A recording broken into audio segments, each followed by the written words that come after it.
Antiphospholipid antibody syndrome নিয়ে আজকে কিছু কথা বলতে চাই। আমাদের অনেক সময় দেখা যায় রিকারেন্ট থ্রোম্বোসিস হচ্ছে, অর্থাৎ ব্লাড ক্লট হচ্ছে শরীরে বিভিন্ন জায়গায়, এবং দেখা যাচ্ছে অবস্টেট্রিক কমপ্লিকেশনস হচ্ছে, বাচ্চা নষ্ট হয়ে যাচ্ছে বারবার। তখন কিন্তু আমরা এই অসুখের কথা মাথায় রাখি। সেটাই হচ্ছে অ্যান্টিফসফোলিপিড অ্যান্টিবডি সিনড্রোম। এই অসুখটা প্রাইমারি হতে পারে এবং সেকেন্ডারি হতে পারে। বিভিন্ন অসুখ থাকলে এটা হওয়ার চান্স থাকে, যেমন এসএলই, রিউমাটয়েড আর্থ্রাইটিস, এই ধরনের ভাস্কুলাইটিস, এই ধরনের অসুখ থাকলে কিন্তু আপনার এই অ্যান্টিফসফোলিপিড অ্যান্টিবডি সিনড্রোম এই রোগটা হতে পারে।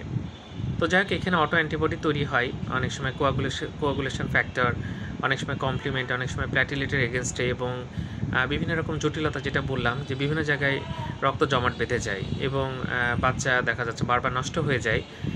সেক্ষেত্রে আমরা এই অসুখটার কথা মাথায় রাখি। যাক, এটা যদি হয় লাইফ লং ওয়ারফেরিন খেতে হয়, এবং প্রেগনেন্সি যদি হয় তাহলে কিন্তু কিছু ওষুধ খেতে হবে, নাহলে কিন্তু বাচ্চা নষ্ট হয়ে যাবে। ধন্যবাদ সবাইকে।